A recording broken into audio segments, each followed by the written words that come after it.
राजन का अड्डा। राजन का अड्डा में आपका स्वागत है। और हमारे साथ आज हॉट सीट पर बैठे हैं मनीष कुमार। हम इनसे बातें करेंगे और इनके सक्सेस स्टोरीज के बारे में और इनके लाइफ जर्नी के बारे में हम इनसे पूछेंगे सवाल। तो इन्हीं के साथ हम बताना चाहेंगे मनीष कुमार के बारे में।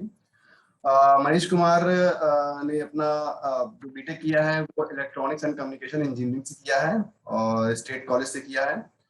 और उन्होंने फिर टीसीएस में अपनी जॉब की और फिर साथ ही साथ उन्होंने प्रिपरेशन किया। तो अभी ये मनीष कुमार आईआईटी आईएसएम धनबाद से मास्टर्स कर रहे हैं। पहले हम जानना चाहेंगे मनीष कुमार कि थोड़ा आप अपना बैकग्राउंड इंट्रोडक्शन दें। आप कहाँ से आते हैं, मतलब टिल क्लास 10 तक का आपने मतलब क्या एक्टिविटी की और लाइक कैसे एक पहले एक बेस हम चाहते हैं कि जो हमारे दर्शक है उनको एक बेस मिल जाए कि मतलब किस प्रकार की मतलब बैकग्राउंड था और किस परिस्थितियों में आप थे और मतलब कैसे निकल के आप 10 तक आए। उसके बाद हम आगे की कहानी देखेंगे। कुछ ऐसे मोमेंट्स शेयर करिए जब आप कंफ्यूज थे या बहुत एक्साइटेड थे। आप क्या आप अपनी भविष्य को लेकर आप क्या करना चाहते हैं आगे, उसको लेकर आप क्लियर थे बहुत पहले से या बहुत कंफ्यूज थे? तो ऐसे मतलब मोमेंट बताइए अपने लाइफ के जो इंस्पायर कर सके, आपकी स्टोरी से वो लोग रिलेट कर सके कि हाँ मैं भी इस स्टेट में हूँ और मैं भी बहुत कंफ्यूज हूँ। तो ऐसे कुछ मोमेंट्स अपने लाइफ के। मैं मतलब शुरुआत से मेरा उतना स्टडी में इंटरेस्ट नहीं था। तो फिर मैं क्या ये है कि मतलब टाइम के साथ मेरा क्या कहते हैं कि अंडरस्टैंडिंग बढ़ी कि what is the importance of study and कि मतलब और क्या-क्या मतलब कर सकते हैं मतलब स्टडी के सिवा। और फिर मैंने डिफरेंट डिफरेंट, लेकिन शुरुआत से मेरा सिर्फ प्लान ये था कि हाँ मैं मास्टर तो आपने करूँगा और तो आपने कब डिसाइड किया कि मुझे इंजीनियरिंग करनी है?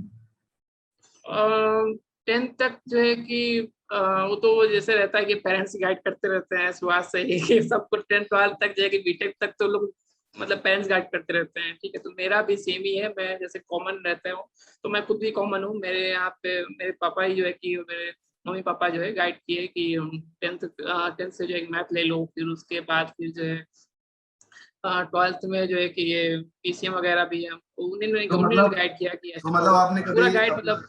हाँ, तो मतलब आपने कभी अपने घर का रेडियो खोल के नहीं बनाया, ऐसा कुछ किया? मतलब फ्रिज फ्रिज खोल दिया हो या आपने समथिंग नहीं, नहीं, नहीं।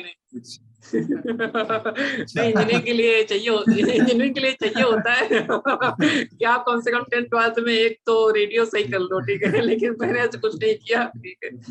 मेरा क्या है, सिंपल है, मैं 10th-12th पढ़ा, उसके बाद निकला। मेरा ऐसा कुछ नहीं है कि रेडियो वोडियो और टीवी वगैरह मैंने ठीक कर दिया और मेरे पापा इम्प्रेस हो गए हो, मेरा ऐसा कुछ नहीं था। मेरा जो है कि बस पापा ने बोला 10th कर लो, 12th कर लो, और मैंने कहा ठीक है, जैसा, क्योंकि मुझे तो अंडरस्टैंडिंग थी नहीं। फिर मेरे भैया जो है कि मुझे गाइड किए वैसे। मेरे भाई जो है कि पहले ही मेरे से 2 क्लास आगे वो रहे हैं, तो उन्होंने मुझे। क्या मैं ये बात कंक्लूड कर सकता हूँ कि अगर आपको इंजीनियर बनना है या आप इंजीनियरिंग फील्ड में जाना है तो जरूरी नहीं है कि आप कोई रेडियो या कोई टेलीविजन अपने घर का तोड़ के बनाया हो, राइट? एंड करेक्ट, आपने करेक्ट, जस्ट या करेक्ट। ऑब्वियसली बात है ना कि हम नहीं जानते कि हमारा फ्यूचर क्या होने वाला है। और ऐसा कोई नहीं है कि आप हुँ, पैदाइशी इंजीनियर हो। ऑब्वियसली बात है हमारे जैसे देखते आप फ्लेक्सिबल होने चाहिए, एग्जैक्टली फ्लेक्सिबल फ्लेक्सिबल हो होते आप। हैं और हम जैसा देखते हैं वैसा सीखते हैं, हुँ, हम ऐसा ही इंस्पायर हो जाते हैं देख के हुँ, आसपास की चीजों को। हुँ, और ये भी जरूरी है कि हाँ अगर आपके पास एक गाइडेंस हो तो वेरी गुड हो जाएगा। और हम चाहेंगे आप स्कूल में पढ़ते हैं और कहीं भी पढ़ते हैं, जहाँ भी पढ़ते हैं आप लोग, तो एटलीस्ट आपके पास एक गाइडेंस हो टीचर के रूप में या किसी भी रूप में, या पड़ोसी की या किसी भी। आप अभी तो आजकल तो इतने यूट्यूब चैनल्स हैं आपके पास, यूट्यूब है, गूगल है, तो वहां से भी आप लोग सर्च करते रहिए और गाइडेंस लेते रहिए क्योंकि गाइडेंस आपको मिल जाएंगे कहीं से भी। तो या क्योंकि आज टेक्नोलॉजी का जमाना है और सभी के पास मोबाइल और लैपटॉप है, सो प्लीज आपको हार्डवर्क तो करना ही पड़ेगा। तो बताइए मनीष, आप कहाँ से आते हैं, और गांव शहर, और आपके घर में कौन कौन है, और आपके पापा और मम्मी क्या क्या करते हैं, कुछ ऐसा डिटेल्स जो ताकि रिलेट रिलेट कर सके हमारे जो हमारे स्टूडेंट्स हैं कि अपने बैकग्राउंड कैसा हो भी हो तब भी हम सक्सेस पा सकते हैं। तो इस और अगर आप ध्यान आकर्षित करना चाहें हमारे स्टूडेंट्स का तो। जो है कि कोई हाई क्लास फैमिली से नहीं है। हमारे पापा जो है कि वो भी तैयारी, वो भी पढ़े हैं, मतलब हम तो हम कहेंगे कि बस हमारी एक ही जनरेशन पढ़ी है, हमारे पापा ही पढ़े हैं, उसके बाद हम पढ़े हैं और उसके बाद दादा नहीं पढ़े हैं। और हम जो है कि उन्नाव के रहने वाले हैं, तो वहाँ से ही पहले पापा वहाँ पे खेती करते थे, फिर वहीं से पढ़ाई किए। फिर उसके बाद उन्होंने भी तैयारी किया कि पुलिस में जाने के लिए, लेकिन वो हो नहीं पाया। तो उसके बाद उन्होंने जो है कि साइकिल का बिज़नेस स्टार्ट किया। तो अभी तो लखनऊ में हम लोग 2000 से रह रहे हैं यहाँ पे। और उसके बाद फिर हम लोगों ने फिर यहीं पे हम लोग का पढ़ाई हुआ पूरा कंप्लीट 12th तक ये लखनऊ में ही। और तो हमारी मम्मी जो है कि हाउस वाइफ है एंड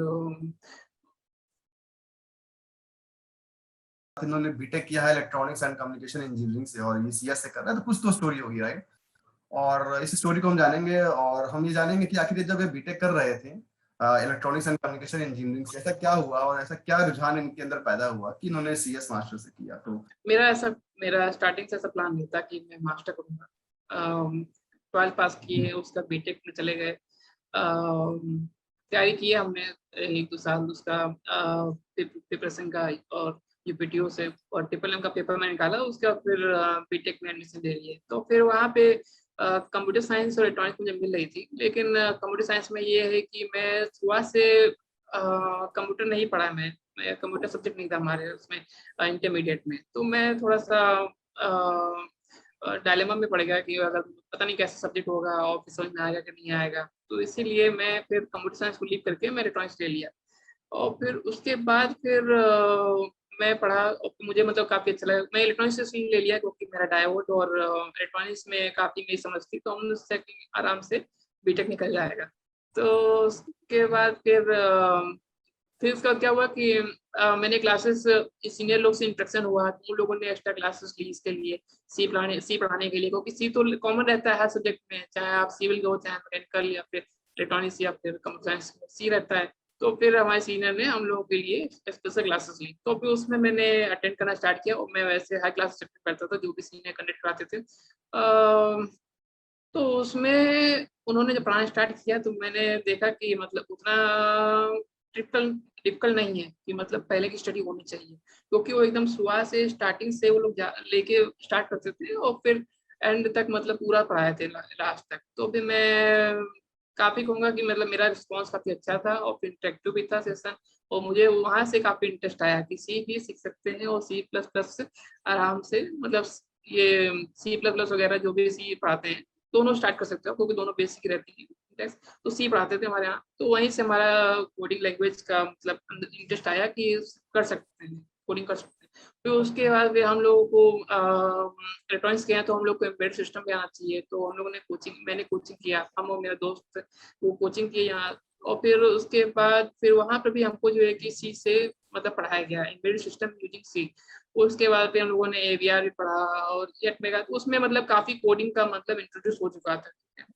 फिर उसके बाद फिर हमने कहा जब इतना इंट्रोड्यूस हो चुका है तो हमने कहा थोड़ा सा प्रोग्रामिंग और मॉडिफाई करते हैं, अपडेट करते हैं। तो हमने फिर रोका नहीं अपने आप को, हमने फिर धीरे धीरे बाई चांस मतलब वो कंटिन्यूसली जो है हमने स्टार्ट किया, उसका साथ ही साथ में हमने प्रिपरेशन किया। गैप हो जाता था लेकिन मैंने फिर से वो स्टार्ट कर देता था। तो मतलब कॉलेज के साथ ही साथ अपने जो इलेक्ट्रॉनिक सब्जेक्ट रहते थे उनके साथ ही साथ मैंने मतलब कोडिंग किया, छोड़ देता था बीच में, ऐसा नहीं मैं कंटिन्यूसली, क्योंकि कंप्यूटर साइंस सब्जेक्ट नहीं था मेरा, मैं कंप्यूटर साइंस से नहीं हूँ तो मैं कंटिन्यू क्यों रखूँ। तो फिर मैं ये कि ओकेशनली लगा लेता था कि हर महीने 2 महीने या फिर साल भर में ऐसे में लगा लेता था। फिर उसके बाद फिर जब प्लेसमेंट आया तो फिर अब ये था कि इलेक्ट्रॉनिक्स प्लेसमेंट तो मतलब कहाँ ही होता है इसमें, कॉलेजों में, नॉर्मल कॉलेज में, आप भले आप IIT NITS बिलोंग करते हो तो अलग बात है, और क्योंकि ये यूपीटीओ और फिर ये स्टेट लेवल कॉलेज में तो नहीं होता है। तो फिर हम जॉब तो चाहिए थी, क्योंकि ना ये क्योंकि फैमिली में जो है कि बस पापा जो है कि वो बिजनेस करते हैं थे और फिर किसी जॉब नहीं थी, तो हमने कहा एक जॉब तो होनी चाहिए। साथ में मैं ये बोलना चाहूँगा कि मैं गेट प्रिपरेशन कर रहा था, इलेक्ट्रॉनिक्स से कर रहा था, मैं इलेक्ट्रॉनिक्स के पेपर में फॉर्म फिल किया था, प्रिपरेशन चल रहा था मेरा। तो मेरा मन नहीं था IT कंपनी में जाने का, लेकिन ये अंदर से लेकिन अब मैं एक अपॉर्चुनिटी सामने आ रही है, कॉलेज खुद ही आ रहा है सामने, अपॉर्चुनिटी आ रही है तो मैं कैसे ना कर दूँ। तो हमने कहा कि दे ही लेता हूँ, मैं एक्सपीरियंस हो जाएगा। तो फिर बैकअप हो मैं जाएगा। बैठा और फिर तो फिर हाँ बैकअप हो जाएगा और प्रिपरेशन स्ट्रेटजी भी रहेगी, बाद में जरूरत पड़ा तो फिर इंटरव्यू देने टाइम में या फिर जब मतलब डेट्स निकाल के पीएसयू में ऑब्वियसली। जाएंगे वहाँ इंटरव्यू वगैरह होता है तो फिर काम आ जाएगा। तो वही सोच के मैंने फिर सी पढ़ी और फिर क्वेश्चन निकाले, एप्टीट्यूड क्वांट वगैरह पढ़ा, और मैं जब पहुंचा वहाँ पे तो फिर पेपर काफी अच्छा गया और मेरा सिलेक्शन हो गया वहाँ पे। ओके सो जैसे मैंने पहले बोला कि मैं शुरुआत से CS की प्रिपरेशन नहीं कर रहा था, मैं कॉलेज टाइम में जो है कि इलेक्ट्रॉनिक्स प्रिपरेशन कर रहा था, लेकिन जब मेरा गेट का रिजल्ट आया तो फिर मैं हार्डली क्रॉस किया, लेकिन मैं काफी टाइम दिया, 2 साल दिया मैं। उसके बाद फिर जब मेरा रिजल्ट आया उसका, तो फिर मैं काफी डिसअपॉइंट हुआ कि मतलब बस मैं जस्ट पास कर पा रहा था कि मतलब कट ऑफ। तो फिर मैं समझ गया कि मतलब 2 साल में जब नहीं हुआ है तो आगे भी नहीं हो सकता है उसको, तो फिर उसको कंटिन्यू करके फायदा नहीं है। तो फिर हमने जो है कि हमने कहा कि अच्छा हुआ कि आईटी कंपनी में हो गया था टीसीएस में, और फिर मुझे टेक्नोलॉजी से भी इंटरेस्ट है, तो हमने कहा कि ज्वाइन करना सही रहेगा, नई नई टेक्नोलॉजी से अपग्रेड पाएंगे। तो ये मेरा मोटिव था कि आईटी कंपनी ज्वाइन करने का, कि लेटेस्ट टेक्नोलॉजी रहेगी, कुछ ना कुछ है कि मतलब सीखते रहेंगे और फिर अवेयर रहेंगे। तो हमने ज्वाइन कर लिया कंपनी, काफी अच्छा जा रहा था हमने, और फिर काफी अच्छा चीज सीखने को मिला। मेरा बिग डाटा एनालिस्ट हुआ था वहाँ पे, तो फिर काफी डाटा के बारे में पढ़ना पता चला, इंपॉर्टेंस पता चली क्यों डाटा इंपॉर्टेंट होता है, और फिर कैसे लोग मिसयूज कर लेते हैं, कैसे यूजफुल होता है, क्या क्या मतलब एप्लीकेशन होता है उसका। तो काफी कुछ सीखने को मिला मेरे को। तो काफी मतलब उसका शुरुआत में इंटरेस्ट काफी रहा मेरा उसमें। तो फिर मुझे मतलब कुछ दूसरा अपॉर्चुनिटी में सोचा ही नहीं कि कुछ और भी हो सकता है। मैं सोचा कि इसी में काम करते रहते हैं, उसके बाद फिर काफी अच्छी लर्निंग हो रही है, और फिर उसके बाद फिर कुछ सालों बाद जो है कि मेरा प्रमोशन हो जाएगा, या फिर मैं स्विच कर लूंगा दूसरी कंपनी में। ऐसा सोचा था मैं, जैसे कि नॉर्मल थिंकिंग होती है हम्म। एवरेज पर्सन की, मेरी भी वही सिंपल थिंकिंग थी कि लर्निंग इंप्रूव करो, उसके बाद फिर प्रमोशन ले लो कंपनी से, और फिर प्रमोशन नहीं मिले तो फिर स्विच कर लो, मेरा ये था।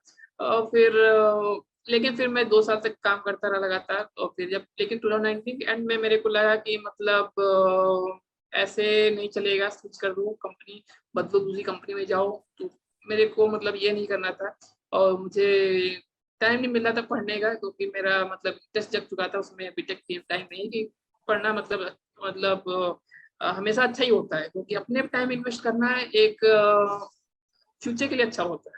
तो फिर हमने कहा कि अभी टाइम, क्योंकि दूसरी कंपनी के लिए काम करना मतलब मैं बोलूँगा अच्छा है काम, क्योंकि सब नॉर्मल है चीज़ है, लेकिन अपने टाइम देना ज़्यादा अच्छा होता है। इसीलिए मैं प्लान बनाया कि अगले 5 साल में क्या होगा मेरे साथ, तो मैं कहाँ पर हूँगा। तो ये 5 ईयर की स्टडी जो आईआईटी वाली स्टडी थी मेरे लिए काफ़ी काम आई। मैं 2 साल में सोचा कि मैं कहाँ-कहाँ जा सकता हूँ, क्या-क्या हो सकता है मेरे साथ। तो मैं मुझे कुछ ज़्यादा पॉजिटिव रिजल्ट मिला मिला नहीं, और मैं प्लान किया कि नहीं हो पाएगा मेरे से, मतलब ये प्लान छोड़ना पड़ेगा मुझे। और मैं कॉलेज टाइम में जब बीटेक कर रहा था, तो फिर मैंने काफ़ी सीनियर से बात किया था। उन लोगों ने जो एक इंटर ब्रांच गेट देने का वो लोग बोल रहे थे। तो मेरे दिमाग में क्लिक किया कि ऐसा भी कुछ होता है कि मतलब दूसरी ब्रांच से भी आप दे सकते हो पेपर, आपको इलेक्ट्रॉनिक्स देने की जरूरत नहीं है। क्योंकि मैं अपना फीडबैक जानता हूँ कि मैं कैसा परफॉर्म किया था, मैं जस्ट पास कर पा रहा था, क्रैक कर पा रहा था। तो फिर मैं जो है मैं सोचा कि फिर पूरा पढ़ना स्टार्ट किया, मैं यूट्यूब देखना चैनल स्टार्ट किया कि कम से कम पता चले कि 1 साल पेपर पेपर भी कर लिए, बाद में पेपर देने नहीं मिल रहा है, पेपर देने मिल गया, उसके बाद कोई कंपनी ले नहीं, कोई कॉलेज ले ही नहीं रहा तुमको, या फिर तो मैं हाँ, पढ़ ये रहा बात था। जो है मनीष, ये बहुत लोगों को पता नहीं होती। और अभी मैं किसी किसी से कल ही बात कर रहा था जो नॉन सीएस था, और मैंने बोला कि भाई कि आप अगर अलग ब्रांच से हो तब भी आप सीएस का गेट दे सकते हो। तो मैं यहाँ पर व्यूअर्स को क्लेरिफाई कर दूं कि आप किसी भी ब्रांच से, डजंट मैटर, आप किसी भी ब्रांच का गेट एग्जाम दे सकते हो। ये अभी से नहीं, बहुत पहले से है ये।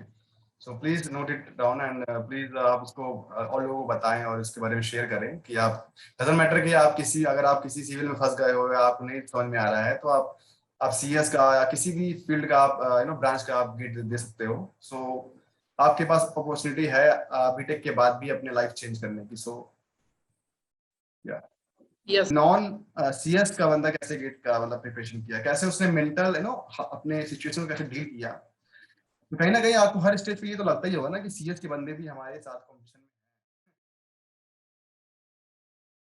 में। कितने इयर्स का आपने समय दिया आपको अपने प्रिपरेशन के लिए? ओके। सो जैसे मैंने बोला 2019 में मुझे रियलाइज हुआ कि आईटी कंपनी में मतलब इस तरह नहीं कर सकते हैं, आगे नहीं जा सकते हैं ज़्यादा, क्योंकि फ्यूचर ज़्यादा अच्छा नहीं है मेरा। तो मैं उसी टाइम से ही मतलब 2019 के एंड से ही मैं डिसाइड कर लिया। और फिर मैंने, जो मेरे दोस्त हैं जिन्होंने मतलब पहले ही गेट का पेपर निकाल निकाल दिया था फर्स्ट अटेम्प्ट में ही, उनसे मैंने गाइडेंस लिया। ठीक है, ये पता चला कि जो है कि 2020 का जो पेपर है गेट का पेपर, वो नहीं देना है, मतलब नहीं देना चाहिए, नहीं नहीं नहीं नहीं देने को रिकमेंड किया था। क्योंकि अगर आप पेपर दोगे तो उसमें आप क्या करोगे कि जल्दी से जल्दी आप जो है कोर्स खत्म करने की कोशिश करोगे, ठीक है, और जो भी मतलब उसका कोई यूज नहीं होगा, और फिर आप जो है कि उसमें गेट के पेपर में इन्वॉल्व होगे, आपका टाइमिंग होगा, आप डिप्रेस हो जाओगे, और फिर आपका मार्क्स अच्छा नहीं आएगा। उसके फिर आप इसी देखते देखते आपका जो है मार्च और अप्रैल तक चला जाएगा, क्योंकि रिजल्ट जो है कि मार्च तक आता है, और अप्रैल में एक दो हफ्ते चले जाएंगे आप। तो मतलब पूरा वो टाइम वेस्ट हो जाएगा। इससे अच्छा है, तो उन्होंने कहा कि आप तैयारी करो पूरा जो है कि 12 मैंने फिर जो है कि 12 के 12 मैंने तैयारी किया। उसके बाद जैसे दिसंबर से स्टार्ट करके दिसंबर के एंड से लेके जनवरी, फरवरी, मार्च, अप्रैल मैंने फिर स्टडी बनाई पूरे 12 महीने की, ठीक है। और लोग जो है कि 7 या 9-10 महीने की तैयारी करते हैं, मैंने 12 महीने की। आपने कोई कोचिंग किया, लाइक ऑनलाइन कोचिंग या समथिंग कुछ ऐसा? मैं स्टार्टिंग में मैं जो है कि कोचिंग तो लेक्चर चाहिए होते हैं, क्योंकि आप अगर 10 के 10 सब्जेक्ट लेके बैठ जाओ, बुक लेके बैठ जाओ, आप पढ़ते रह जाओगे, आपको कुछ समझ में नहीं आएगा लास्ट में, क्योंकि वो गेट का क्वेश्चन जो होते हैं वो डायरेक्ट मतलब पूरी बुक पढ़ लोगे, आप नहीं निकाल पाओगे, ठीक है। मतलब रहते हैं लोग निकाल लेते हैं, लेकिन मैं एवरेज का बंदे की बात कर रहा हूँ। मैं वो बंदा पढ़ने बैठेगा तो उसको कम से कम 12 है, तो उसको पढ़ने 11 बुकें हैं, 10 बुकें, 11 सब्जेक्ट हैं, 11 सब्जेक्ट हैं एप्टीट्यूड को मिला के। अगर मतलब वो पढ़ोगे आप तो बहुत एक साल भी टाइम कम पड़ जाएगा आपको, 12 के 12 महीने में।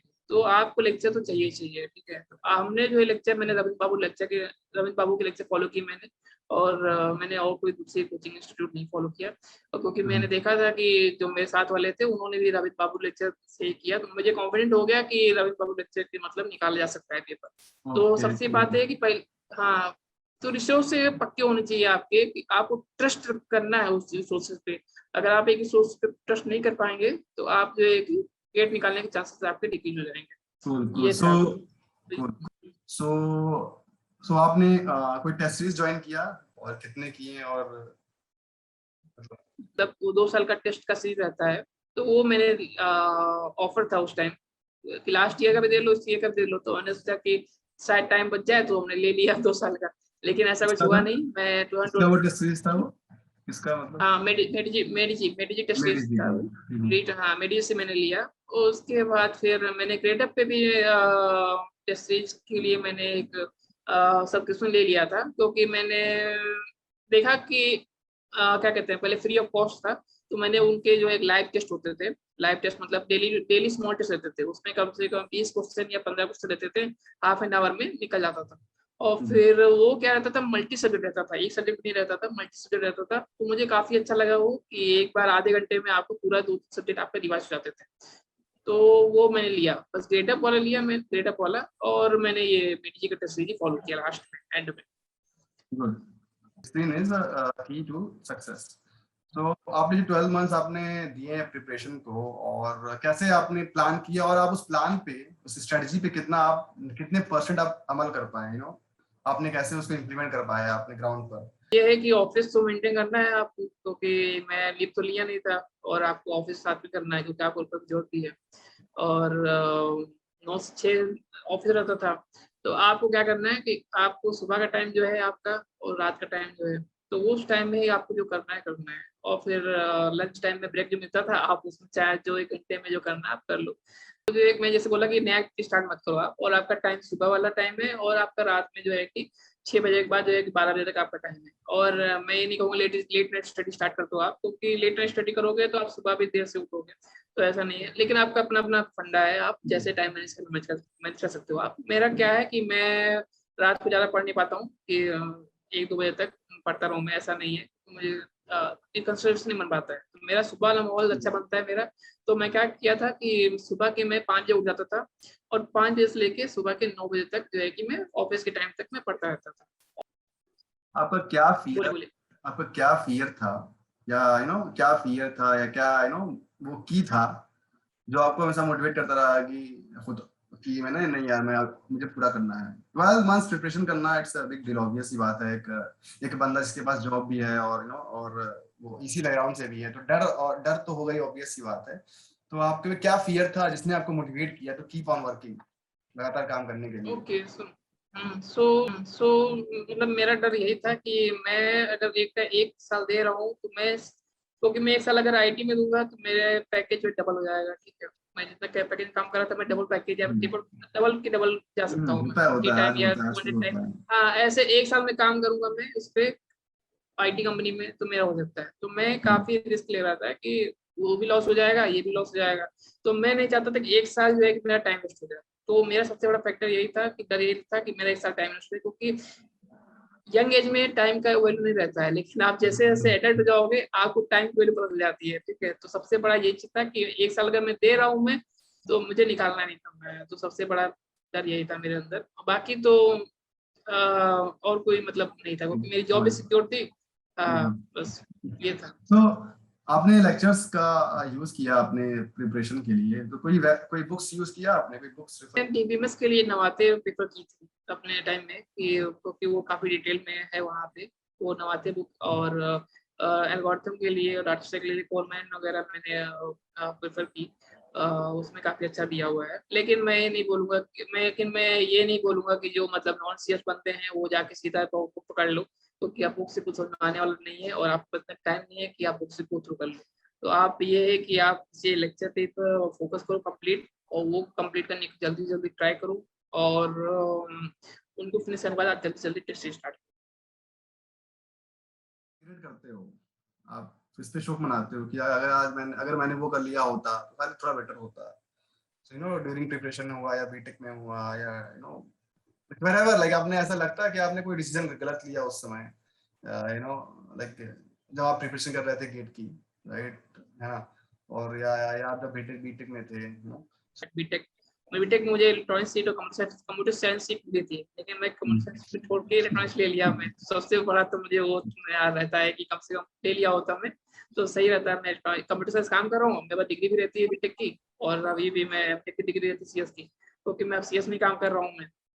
लेकिन मैं उतना भी मुझे नहीं है, सैड नहीं फील करता हूँ मैं कि हमने कंपनसेट है मतलब बोलूंगा मैं, क्योंकि मुझे जो है कि नॉलेज हो गया इलेक्ट्रॉनिक्स का, कैसे इलेक्ट्रॉनिक्स चीज काम कर रही है, एलईडी वगैरह काम करता है और ये सब मुझे, और सेंसर वगैरह से काम करते हैं, मुझे काफी नॉलेज है इलेक्ट्रॉनिक्स की। तो मैं मतलब काफी अच्छा लगता है मेरे को कंप्यूटर साइंस के साथ साथ इलेक्ट्रॉनिक्स की नॉलेज भी मेरे पास आइडियाज एक वाइड रेंज के आइडियाज जनरेशन में आपका दोनों हेल्प करेगा, ऑब्वियस सी बात। लेकिन इनोवेशन में अगर आप, करेक्ट ऑब्वियस सी बात है, इनोवेशन में आपके हेल्प करेगा क्योंकि आपके अंदर वो बसे हुए हैं, कहीं ना कहीं आपके अंदर है वो। वी डोंट नो लाइक कब वो नॉलेज काम आ जाए, वी डोंट नो, राइट? सो या so this is the thing. Correct या दैट्स व्हाट। गेट प्रिपरेशन थोड़ा पहले स्टार्ट कर दिए होते तो मेरे शायद एक साल बच जाता। ये थोड़ा सा रहा कि कम से कम एक साल का भी से भी अगर एक्सपीरियंस है तो भी इफेक्ट पड़ता है। लेकिन ये रहेगा मैं थोड़ा देर कर दिया, 2 साल का एक्सपीरियंस के बाद फिर मेरी तीसरा साल भी वो उसमें गया, तो तैयारी में गया, तो 3 साल हो गया मेरा गैप। तो अगर मैं एक साल बाद ही समझ में आया था तो मैं कम से कम थोड़ा ये प्रिपरेशन थोड़ा लेट कर दिया मैं। सब्जेक्ट्स थे, तो आपने कितना कितना समय ईच सब्जेक्ट को दिया और किस प्रकार से आपने इस सब्जेक्ट को, कॉन्सेप्ट्स को ग्रैब किया, कैसे नोट्स बनाए आपने, या क्या मतलब किस स्ट्रेटजी को फॉलो किया कि आपने केवल लेक्चर देखे या नोट भी बनाए, या लास्ट टाइम नोट भी बनाए? Like different different strategies people follow करते हैं, तो आपके लिए क्या बेस्ट स्ट्रेटजीज रही, तो आप हमें बताएं इस बारे में। मेरा फोकस ये था कि जैसे कंप्यूटर साइंस एक मतलब कंप्यूटर साइंस नहीं है, एक लॉजिकल एप्टीट्यूड सब्जेक्ट है, वो पूरा कोर्स ही वही है। तो फिर मेरा फोकस ये था कि जो भी लॉजिकल सब्जेक्ट है और जो न्यूमेरिकल सब्जेक्ट है उन पे पहले फोकस करो, क्योंकि अगर न्यूमेरिकल आता है, क्योंकि थ्योरी तो आप जितनी चाहे कंप्लीट कर लो, आप वो तो कंप्लीट होने से रही, कंप्यूटर नेट चाहे जितना पढ़ लो आप, वो कंप्लीट होने से रहा, कहीं से भी क्वेश्चन पूछ देंगे। मुझे थ्योरी पे ज्यादा भरोसा नहीं था, मुझे जो है कि वो जो लॉजिकल सब्जेक्ट जैसे कि उन पे ज्यादा भरोसा था कि मतलब ये पढ़ लो तो कंप्लीट हो जाता है सब्जेक्ट। ठीक है, तो जैसे कि मैं कुछ सब्जेक्ट को पहले टारगेट कर रखा था जो भी मतलब न्यूमेरिकल सब्जेक्ट थे, क्योंकि फॉर्मूला रेडी है और आपको लॉजिक पता है तो आप आंसर कर लोगे उनका क्वेश्चन का। तो जैसे कि मैं कुछ सब्जेक्ट बता देता हूँ ताकि आप भी अगर मतलब एग्री करो तो आप वो पहले प्रिपेयर कर सकते हो। आप कुछ सब्जेक्ट मेरे ये हैं, जैसे कि मैथ हो गया पहला सब्जेक्ट, डिजिटल इलेक्ट्रॉनिक्स में इसलिए रखा, सेकंड डिजिटल इलेक्ट्रॉनिक्स हो गया क्योंकि मैं खुद इलेक्ट्रॉनिक्स का हूँ तो मैं डिजिटल इलेक्ट्रॉनिक्स रखा तो था आपकी ये तो उसके प्रेफरेंस ऑर्डर थे, राइट? हाँ प्रेफरेंस थे मेरे ये। और उसके बाद फिर डाटा स्ट्रक्चर रखा। हाँ डाटा बता स्ट्रक्चर दो कि रखा था आपने मैंने। मैक्सिमम स्कोर करने के लिए क्या स्ट्रेटजीज फॉलो की, क्या प्रेफरेंस ऑर्डर बनाया सब्जेक्ट्स? करेक्ट। ओके, सो मैं ऑर्डर में बता रहा हूँ, ये मेरा ऑर्डर था कि पहले लॉजिकल सब्जेक्ट मैंने पहले खत्म की जो न्यूमेरिकल वाले थे, थ्योरी सब्जेक्ट मेरा बाद में था। ठीक है, क्योंकि मेरे पे मुझे लग नहीं रहा था कि मैं साइंस खत्म कर पाऊंगा एंड तक, और मुझे कम से कम इतने मार्क्स चाहिए थे कि मैं कम से कम गेट में क्रॉस कर पाऊँ और मुझे कॉलेज मिल पाए, क्योंकि मैं टॉप करने का मेरा प्लान नहीं था।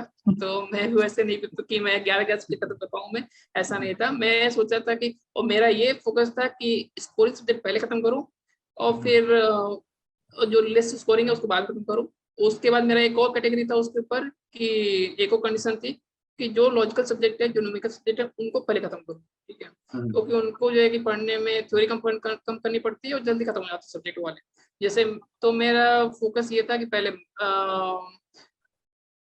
मैथ था मेरा, उसके बाद फिर डिजिटल इकोनॉमिक्स था मेरा, डाटा स्ट्रक्चर था, एल्गो था, और एंड ये थ्योरी ऑफ टीओसी था मेरा, थ्योरी ऑफ कंप्यूटेशन था। उसके बाद फिर ऑपरेटिंग सिस्टम। ये 5 सब्जेक्ट जो आपके मैंने बताया, पहले 5 सब्जेक्ट, इनको आप किसी भी ऑर्डर में खत्म कर लो, क्योंकि मैटर नहीं करता है। कितना आप ये सब आपने ये थे। सबको एक साथ नहीं चले कि आपने मंथ वाइज डिवाइड किया था कि मैं इस आप मैंने डिसाइड किया था कि एक सब्जेक्ट खत्म करूंगा, फिर उसके बाद फिर क्वेश्चन लगाऊंगा, उसके प्रीवियस ईयर क्वेश्चन आऊंगा मैं, ये सोचा था मैंने। और मैं पहले फर्स्ट में फॉलो भी किया मैं, लेकिन मुझे लगा कि ऐसे काफी टाइम लग जाएगा और मैं कोर्स नहीं खत्म कर पाऊंगा। तो मैंने क्या किया कि फिर मैं दो सब्जेक्ट लगाने लगा। 2 सब्जेक्ट लगाया, मैं नहीं, सॉरी, 2 सब्जेक्ट कह रहा हूँ, 5 सब्जेक्ट लगाया मैंने, सारे एक साथ पढ़ना स्टार्ट किया मैंने, पूरा एक साथ पढ़ डाले, ठीक है। उसके बाद मैंने क्या किया कि प्रीवियस से क्वेश्चन लगाया मैंने, और साथ में जो बाकी रिमेनिंग सब्जेक्ट थे उनको खत्म किया, ठीक है। तो मैंने मतलब 6 घंटे देते थे मेरे पास पढ़ने के लिए, तो 4 घंटे में मैं क्वेश्चन लगाता था, और 2 घंटे में जो बाकी सब्जेक्ट रह गए थे करने वाले, उनको मैं जो है कि वो करता था, थ्योरी पढ़ता था, अनदर सब्जेक्ट कवर करने की ट्राई कर रहा था, ऐसे करता था। तो मात्र पहले 6 सब्जेक्ट जो थे, क्योंकि 6 सब्जेक्ट से ही 60% मार्क्स कवर हो जा रहे हैं 6 सब्जेक्ट से। अगर ये सब 6 सब्जेक्ट कवर कर लो, एप्टीट्यूड वगैरह जाके 60-70% कवर हो जा रहा है। बाकी 30 सब्जेक्ट के लिए आप जो है कि लाइन वाइज करते रहो, तो 2 घंटे डिवाइड कर दो, लेकिन क्वेश्चन आपको जरूर लगाना है, जरूरी है आपका, ठीक है। क्योंकि एक टाइम पे आप सारा एक साथ लगा लो, क्वेश्चन भी लगा लो, थ्योरी भी लगा लो, तो आपके दिमाग कुछ नहीं होगा, क्योंकि आपका ये 8 सब्जेक्ट आपका आइटरेटिव है। एक सब्जेक्ट को आपको बार बार पढ़ना पड़ेगा, तभी आपके दिमाग में कॉन्सेप्ट बसेगा ऑब्वियसली बात और है ज्यादा देर जस्ट तक आप याद कर पाओ ज्यादा। एग्जैक्टली तो आप सोच रहे हो कि 11 है पेपर, 4 लॉजिक सब्जेक्ट है एक महीने। एग्जैक्टली लॉजिक बिल्ड अप करने के लिए आपके पास डेटा होना चाहिए और डेटा के लिए आपको बार हाँ, ये बात है। डेटा यू तो फिर कैन नॉट बिल्ड आप अप सोच हाँ, तो आप सोच रहे हो कि एक सब्जेक्ट एक महीना दूंगा मैं, ऐसे करते करते नवंबर तक मैं डिवाइस सारे सब्जेक्ट एक एक खत्म कर दूंगा, तो आप नहीं कर पाओगे वो, क्योंकि एक टाइम में आप भूल जाओगे आप उसके बाद, तो आपको एडिटिव करना पड़ेगा। ये था मेरा तो स्ट्रेटजी, और लेकिन आपको मैं ऐसा फॉलो हो नहीं पाया मेरा, तो जो मेरा जून तक का प्लान था कि 6 सब्जेक्ट में खत्म कर लूंगा, वो चला गया जुलाई तक, जुलाई अगस्त तक चला गया, और फिर बाकी के 3 महीने में फिर घसीटा मारा उसको, हॉलीडे लिया मैंने टीचर से। तो मैंने फिर मतलब काफी बीच में 1 महीने का लिया था शायद, तो वो उसमें मैंने कवर किया फिर वो एक्स्ट्रा लेके। तो ये था, तो इस हिसाब से मैंने फिर लास्ट में घसीटा मारा, उसके बाद फिर मैं खत्म कर पाया। लेकिन तब पर भी मेरा वो कंपाइल डिजाइनिंग रह गया था सब्जेक्ट बट एंड में। कंसिस्टेंसी मेंटेन किया आपने, राइट? कंसिस्टेंसी आपने हाँ, कंसिस्टेंसी बहुत जरूरी है, कंसिस्टेंसी बहुत जरूरी है। कंसिस्टेंसी के बिना आपको मतलब मुश्किल है निकालना है पेपर, क्योंकि ये paper all about consistency only. Exactly preparation is all about consistency, no doubt. And so most difficult subject कौन सा लगा आपको, मतलब ये नॉन आईटी स्टूडेंट लाइक आपको कौन सा सब्जेक्ट डिफिकल्ट लगा कि यू नो हमें मुझे एल एल्गो मुझे थोड़ा सा मतलब, क्योंकि थोड़ा सा मतलब ज्यादा डीप नॉलेज चाहिए होती है एल्गो के लिए, और आपका लॉजिक उतना बिल्ड होना चाहिए, तो उसके लिए काफी टाइम लगा। तो एल्गो मेरे को मतलब लगा, और उसके बाद भी मुझे टीओसी थोड़ा लगा कि समझने वाला, मतलब उसमें भी जो है कि काफी लॉजिकल बिल्डिंग है टीओसी कम्प्लीटली, ठीक है। तो मुझे वो थोड़ा सा 2 सब्जेक्ट लगे। बाकी तो मुझे मतलब काफी ऑपरेटिंग सिस्टम और कंप्यूटर ऑर्गेनाइजेशन मुझे काफी अच्छा लगा सब्जेक्ट, बहुत मजा आया पढ़ने में। डाटा स्ट्रक्चर मुझे बहुत अच्छा लगा पढ़ने में, और छोटे मोटे टेस्ट देता था मैं, ये नहीं कि मैं मॉक टेस्ट दे रहा हूँ, मैं छोटे छोटे सब्जेक्ट देता था मैं, बस ताकि रिवाइज हो सके मेरा, बस ये था मेरा लास्ट मंथ का स्ट्रेटजी। तो मैं बोलूंगा कि आपको डरने की कोई जरूरत नहीं है, कि आपकी बंद की 4 साल की बंदा सीएस बंदे से डरने की जरूरत नहीं है आपको, क्योंकि वो आपको लग रहा हो कि 4 साल उन्होंने पढ़ा है तो आप वो निकाल देंगे आराम से, लेकिन ऐसा नहीं है। ये सब आपके ग्रास्पिंग स्किल पे डिपेंड करता है कि आप कितनी ग्रास्प कर पा रहे हो। बस आपको क्या करना है कि जितने भी सब्जेक्ट दिए हुए हैं उनको अच्छे से कवर करना है। अगर आप अच्छे से